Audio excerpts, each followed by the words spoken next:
білмейдер. Пішіндері білмейтіндерім көрінді, иә? Міне, қандай пішін? 3 бұрыш. Дұрыс па, Әли, сен алғаны?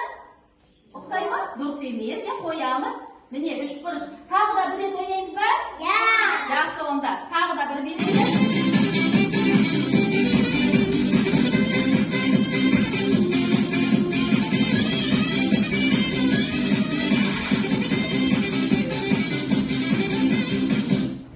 Дөңгелек. Кім алды? Тез. Кім шықты? Жақсы шықла, жарайсың. Исмайыл, қандай пішін? Дөңгелек. Алпамыс, қолыңда сен қандай пішін? Дөңгелек, өте жақсы. Әли, сен әлі ала алмадың ба? Келесіде Әли шапшаңырақ қозғаламыз, е? Жақсы балалар, қоямыз да. Айша, жарайсың.